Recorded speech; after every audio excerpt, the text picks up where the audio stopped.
ఒక్క నిమిషం ఉండమ్మా పిల్లల్ని ఒకసారి ఎక్స్పర్ట్.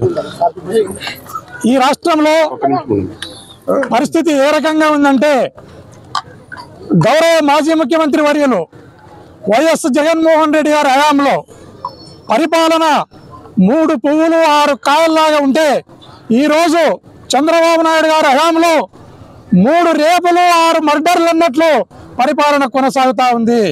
అయ్యా చంద్రబాబు నాయుడు, నీవు ఉద్యోగాలకు నోటిఫికేషన్ ఇవ్వమంటే మర్డర్లకు ఆర్డర్లు ఇస్తున్నావు, తస్మాత్ జాగ్రత్త. ఈరోజు కుర్వ వీరన్న అనే ఒక అమాయకుడు 6 మంది పిల్లలు కలిగిన ఒక చిన్న ఇలాంటి చిన్న పసికంలో 6 మంది పిల్లలున్న కుర్వ వీరన్నను అతి దారుణంగా నరికి ఆ తల్లి కడుపు కోతకు కడుపు కోతకు పిల్లల ఏడుపుకు మీరు నాశనం అయిపోతారని ఈ సందర్భంగా తెలియజేస్తున్నాను. దయచేసి ఇలాంటి హత్యలను ప్రోత్సహించకుండా చంద్రబాబు నాయుడు దయచేసి మీరు ఇప్పటికైనా ఈ హత్యలకు పులి స్టాప్ పెట్టి మీరు సక్రమమైన పరిపాలనను చేయాలని సందర్భంగా తెలియజేస్తున్నాం. ఈ సందర్భంగా వైఎస్ఆర్ కార్యకర్తలకు కానీ వైఎస్ఆర్ కాంగ్రెస్ పార్టీ లీడర్లకు కానీ నా మనవి, మనం సస్తూ పోతే వాళ్ళు చంపుకుంటూనే పోతారు.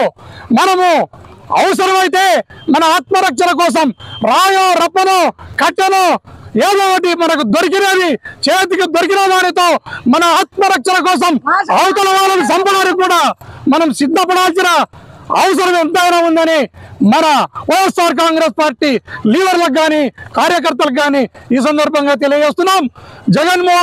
గౌరవ జగన్మోహన్ రెడ్డి గారు లండన్ నుంచి వచ్చిన తర్వాత ఈ కుటుంబాన్ని అంతా ఖచ్చితంగా ఎమ్మెల్యే ద్వారా తీసుకొని పోయి జగన్మోహన్ రెడ్డి గారి సమక్షంలో ఈ కుటుంబానికి న్యాయం జరిగే విధంగా ఒక హామీని కూడా ఇప్పిస్తామని ఈ సందర్భంగా తెలియజేస్తున్నాను. ఇలాంటి హత్యల పరంపర కొనసాగితే దీనికి ధీటుగా జవాబు చెప్పడానికి కూడా మేము సిద్ధంగా ఉన్నాం. ఇక్కడ ఎవరైతే ఇన్ఛార్జిగా ఉన్నారో గిరి మల్లేష్ గౌడ, అతని ఆధ్వర్యంలోనే అతని ఇన్స్ట్రక్షన్స్ మేరకే ఈ హత్య జరిగిందని ప్రజలు భావిస్తున్నారు, అనుకుంటున్నారు.